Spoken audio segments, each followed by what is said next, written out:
Hey guys, welcome back to the channel. It's been a few weeks since I uploaded, but here we are with another video. Today we are back in the Modesty series, believe it or not. We're on like part 9, I think. We're talking about feeling feminine and attractive in our clothing, but of course, before I start, I'm gonna pray for the video. God, thank you for another day. Thank you for clothing, you know, the ability to express ourselves through what we wear. Thank you for the gift of giving us our bodies and our beauty, and for making us in your image, and by default that makes us beautiful the same way that you're beautiful. Papa, I ask that you would bless anyone who is listening to this video right now, that you would bless them with your wisdom, your insights, knowledge on where you want to lead them within their own wardrobe and how they're dressing themselves. I ask that you would give everyone a beautiful week. And I ask all these things in Jesus Christ's name.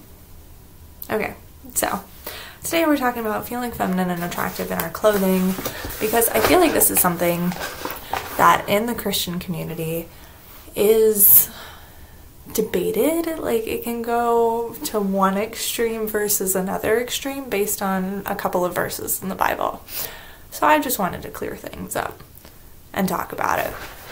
Now, of course, we all know that our clothes are an expression of ourselves, right? We know that our clothes can be connected to how we feel about ourselves. So if I'm wearing an outfit that is super baggy, sweatpants, my hair is up in a bun, and, you know, like, I look, in my opinion, a mess, you know, then I am going to feel like I'm a mess. I'm going to feel frumpy. I'm going to have the emotions of feeling like I don't feel attractive during the day, right? And the same way that when I'm wearing something that's super feminine and super flattering, but also modest, like, I can be like, I feel really attractive today. I feel nice. Like, I feel good about myself, and it gives me a positive mindset during the day. And I know a lot of you guys have the same sort of thing with your own clothes, right? We know that our emotions are connected to our clothes, so let's talk about that. We're gonna go into the Bible, pull a couple of the verses out that a lot of people talk about, and we're gonna go from there. The first one I think is in Deuteronomy.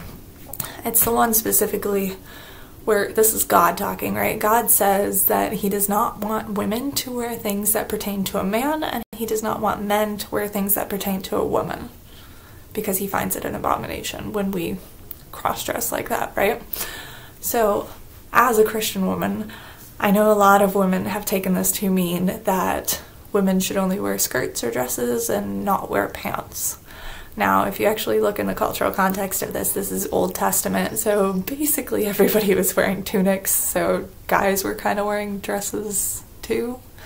So this doesn't really apply to skirts and dresses so much. The way I would take it, okay, is if you are going to a store and you are specifically going to shop for clothes, I, as a Christian woman, would not go into the men's section and buy something that is specifically made for a man to then put on my own body, right? In the same way that I don't think that Christian men would be going into the women's section of clothing and putting something on their bodies that is specifically made for a woman's body. That's how I take that verse, okay? I think the main spirit behind it is that we should be able to tell from a distance, you know, whether a person is a man or a woman, right? And the easy indicators of that, of course, are your clothes. Your clothes, what you're wearing, how your hair is done, you know? Usually men have shorter hair and women have longer hair. That's usually how it goes. So between those two, you should be able to tell if you're looking at a woman and talking to a woman, or if you're looking at a man and talking to a man, right? Easy peasy. The other verse that is talked about a good deal is 1 Timothy chapter 2, verses 9 through 10. Now this one, I feel like gets a little bit of controversy, because some people take this as like gospel, and I think that a lot of what it probably actually meant is kind of missed by a lot of people reading it. So let's read it. If you have your Bibles, you can flip it open with me. If not, you can just listen along. It says, now this is Paul talking. He's writing a letter to Timothy, okay? It says, in like manner also, that women adorn themselves in modest apparel, with shamefacedness and sobriety, not with broided hair, gold, or pearls, or costly array, but which becometh women professing godliness with good works. Now, Paul here is talking to the people, you know, basically in the church back in the day. Now, a lot of people take this, and the first thing they pick out of here is the broided hair, right? Okay.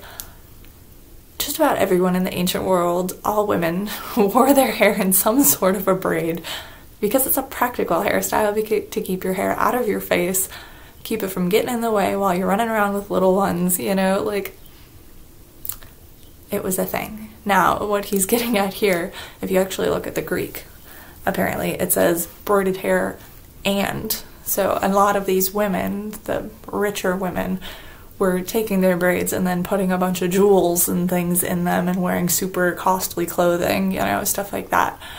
And I think what Paul is really getting at here is the fact that it went from being, you know, wearing clothes to feel attractive about yourself to crossing the line into vanity and, you know, a little bit of idolatry, a little self-idolatry there. Because, you know, if these women are spending an hour and a half, 2 hours in the morning getting themselves ready, putting on their face, you know, all of that, it can, in order to feel better than the person next to you, you know, it can be a heart issue. And I think that's what he's addressing here, is the heart issue behind it and not crossing that line into vanity and idolatry.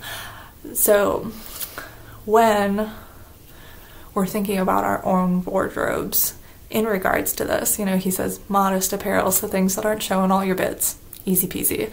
And then he's talking about, you know, not crossing that line into vanity and into like too much obsession with your clothes. Because if you're obsessed with your clothes, if you're always thinking about your clothes, if you're always thinking about the brands you have to wear or the designers or this or that, that then becomes an idol, and that's something that you're putting above God, and God doesn't like that, of course.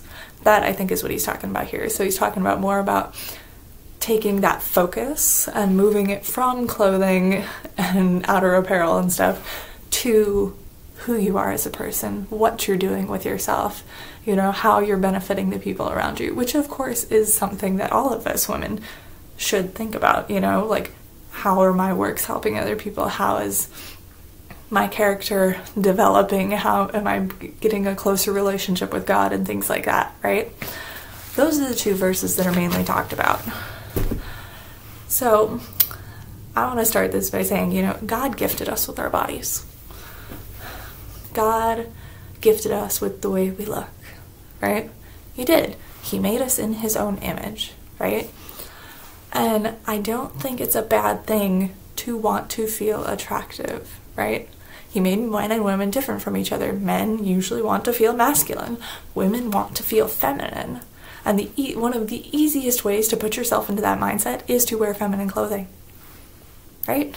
God himself said he doesn't want us women to be wearing masculine clothing and men to be wearing feminine clothing. So, in my own wardrobe, okay, over the years, my wardrobe has had a lot of changes. And it's like, when I was in like middle school and stuff like that, there were things in there that probably, no, they definitely were not super modest, and, you know, some were not attractive or showed way too much, things like that. And then there, on the other end of that, I also had some things that read as very masculine pieces of clothing, like, and I felt masculine when I was wearing them instead of feeling feminine. So over the years, as God helped me think about my wardrobe and start paying attention to what my outfit made me feel in the morning, right? I went from having a lot of things in my wardrobe that made me feel super masculine to switching those things out to things that make me feel more feminine. Now, again, everybody is going to do their own thing here. You might have things that make you feel more feminine that are different than the things that make me feel feminine, okay? Like, you may feel feminine in leggings and a long tunic top. Hey, I personally feel more feminine in skirts and dresses. I'm not saying it's biblical standard or that's exactly what every woman should be doing, but that is, for me, how I feel the most comfortable and most feminine, okay? Now, I went from things that didn't fit properly. Let's face it, there are pieces in your wardrobe that if you put them on, they wouldn't fit, or they pinch in some sort of way, or they're not big enough in the shoulder blades and it's hard to move or something like that. And so you feel bad in it, feel unattractive, and that crosses over into our emotions and how we feel for the day, right?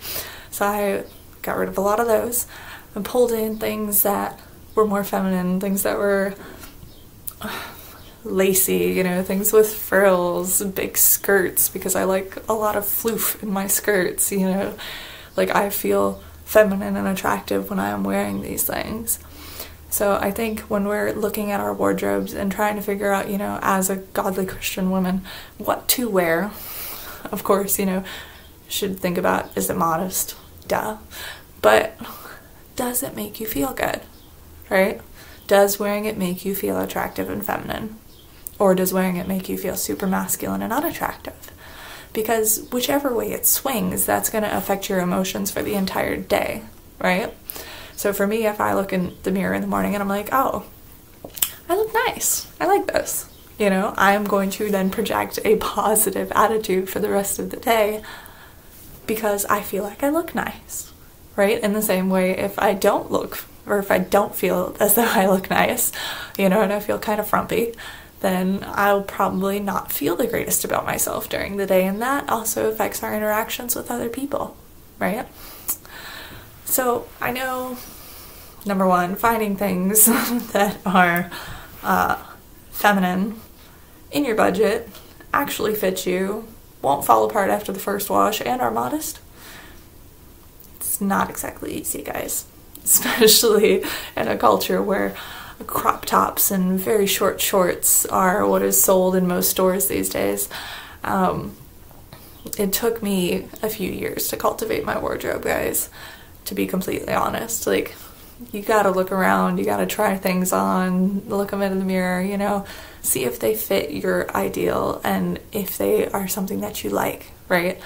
I would advise against, you know, just buying something at the store because you feel like you need it and you feel like you can't find anything else, right? Like, take the time to go and find these things that make you feel good, that make you feel positive about your body, no matter what size you are, right? Something that makes you feel feminine and makes you feel good about yourself is gonna just give you that confidence boost you need throughout the entire day. Now, practically, let's address that for a second. Practicality of our wardrobe is also important. Some of you may be stay-at-home moms, some of you maybe are working and need a professional wardrobe in an office, or some of you may be wearing scrubs, or whatever the case may be, right? There's going to be practicality, and there are going to be times when we are going to wear things that probably don't make us feel the greatest. But for me and my wardrobe, God led me to severely pare those things that make me feel frumpy down to just a few things. So for me, it's a really baggy pair of sweatpants and sweater that go with it that I keep mostly because they're exceptionally comfortable, and I never wear them outside of the house. Like, I only wear them, you know, like during certain times of the month when you are kind of feeling anyway. And then I also have overalls and a plaid shirt. Now, wearing the overalls and the plaid shirt makes me feel like a lumberjack. But I wear this particular outfit when I am painting a room, or if I am outside in the garden dealing with things like dirt and manure or whatever else I've got going out there, mulch and stuff like that, that I don't want to get on nice clothes, you know? So for me, those outfits are things that I keep. Yes, I feel frumpy in them, but I'm never in them for an extended period of time usually. So I know a lot of you, especially if you have kids, right? You're gonna say, well, I don't feel like I can wear nicer clothes or more feminine clothes because, you know, I deal with Play-Doh and a baby, you know, getting guck all over the place all the time and stuff like that. I would challenge you in that just a little bit. I've had a great deal of experience with kids myself, babies all the way through teenagers, right? And I find that it is almost more convenient for me to wear a skirt, like a natural cotton skirt, right? When I am with kids, and like just a cotton top. Okay, this is cotton, like it washes easily. It's like a nice cotton skirt, a cotton shirt. I find that they are almost more comfortable and more practical when working with kids and being with kids than a pair of sweatpants. Plus they have the added benefit of making you feel better about yourself. I'm not saying every mom out there should do that. I'm just saying, you know, there was a reason the house dress was so popular. It's very easy to put on, take off, launder it when you need to, and go about your day. But I think that's about all I have to say on this. I pray that you guys will take everything I said with a grain of salt. Take what you will, leave what you don't. Like, you know, and go about your day. I also pray that you guys feel good in your own skin, okay? I want you guys to feel good in your bodies because God made you. God made you in His image. He made you. You are beautiful. It doesn't matter what size your nose is, how long your arms are, like, it does not matter.